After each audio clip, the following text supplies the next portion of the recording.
जय जगन्नाथ। आपण समस्त को आज रोषे को बहुत बहुत स्वागत।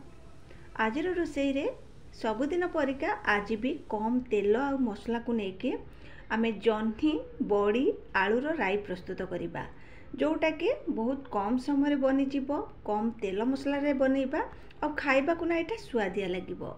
आपण माने बहुत थर जह्नी आलू बड़ीर राई प्रस्तुत करिथिबे आ मु केमती बनाए आज सेटा मु आपण मानको सहित शेयर करूची।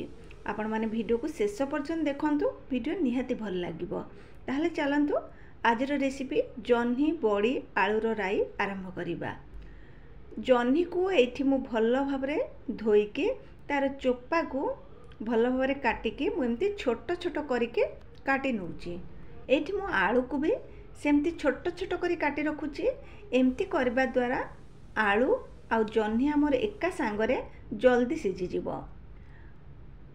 एठी गोटे मसला प्रस्तुत करबा पई मु सोरिष गोटे चामच, आधा चामच जीरा, सुखिला लंका गोटे, रसुण 2-3 कोला आउ अल्प पानी देके तार गोटे पेस्ट करी आनिली।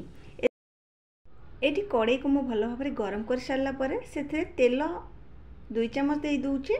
आउ एठी ना मु गोटा बड़ी नेइथिली, ताको कोन करछि हाथ रे एमती टिके खंड खंड करके सेई तेल रे देके बड़ी को हमें हल्का भाजी नबा।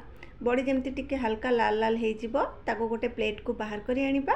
आउ सेई कड़ाई रे हमें आउ किछि तेल देई दबा, देके आलू आउ जह्नी को धुआ धुई कर रखिथिली ताको देई दूची। आउ सेथिरे हळदी गुंड अल्प किछि लूण देके गैस रो फ्लेम को हमें एठी मीडियम रे रखिके आकु किछि समय हमें टिके भाजी नबा बा संतुली नबा।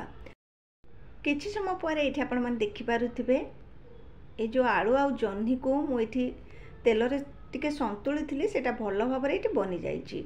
एबे सेथिरे हमें देई दबा बनै के रखिथिबा मसला पेस्ट जो दउचंदी सेथिरे अल्प किछि पानी देकी ताकु किछि समय गोळे के रखि नियंतु। आउ तापरे सेटा देखिबे जो सोरिषर चोपा गुड़िक तले बसी जीवो, आपण से पानीटा को सेथिरे देई दियंतु। आउ सेथिरे टिके लूण कम थिला, मु लूण देई देली आ भल भाबरे गोळेकी ताकु सिझिबा पई 4-5 मिनिट मु छाड़ी दउची। ए समय गैस रो फ्लेम को मीडियम रे रखंतु। 4-5 मिनिट हे गला परे मु तार कवर को बाहर कली आउ देखिली जे एठी हमर जह्नी आउ आलू भल भाबरे सिझी जाईची। एबे सेथिरे मु देई दउची भाजी के रखिथिबा बड़ी को देई सारला परे आउ 2-3 मिनिट आमे ताकू सिझवा पई छाड़ी दबा, भल भाबरे गोळेई नबा आ कवर कर दबा।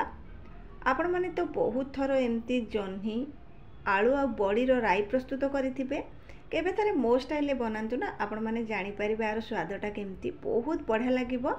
एठी सबुतक भल भाबरे गोळेई सारला परे मु आ 2-3 मिनिट गैस रो फ्लेम को लो मीडियम रे रखिकी ताकू सिझवा पई छाड़ी दउची। तापरे आमे तार गोटे छुंक प्रस्तुत करिबा।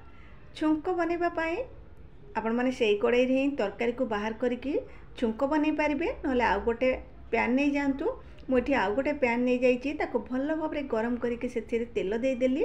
तेल गरम हे गला परे सेथिरे सोरिष, जीरा, सुखिला लंका देके तार गोटे फुटण प्रस्तुत कली।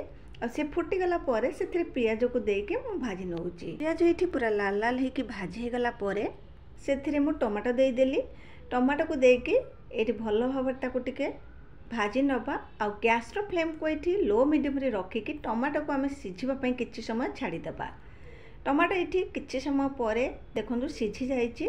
एबे हमें कोन करिबा, एही छुंक को हमें से जो तरकारी बनै थिले ना सेइथिरे ही देई दबा। एठी तरकारी हमर सब भल भाबरे सिझी जाईची, बड़ी भी एठी हमर बढ़िया भाबरे फुली जाईची। सेही छुंक को देई दबा आ 1-2 मिनिट ताकू कवर करके फुटवा पई छाड़ी दबा।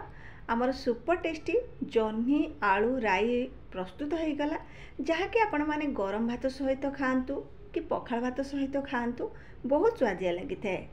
ए देखिले ना कम तेल मसला रे आमे गाँ स्टाइल केते सहज रे गोटे टेस्टी खाइबा बनैले आपण माने भी एमती बनै परिबे। जेते कम तेल मसला आमे खाइबा ना सेटा हम देह पई बहुत भलो। सेथिलागि सबु बेले कम तेल मसलार खाइबा प्रस्तुत करंतु आउ जेते इच्छा हम गाँ स्टाइल ही बनांतु, तार स्वाद आपण माने केबे भी भूली पारिबेनी। वीडियो जदि भल लागिथिबो वीडियो को निहाती लाइक करंतु, शेयर करंतु। पुणी देखाबा नुआ एक वीडियो रे। जय जगन्नाथ।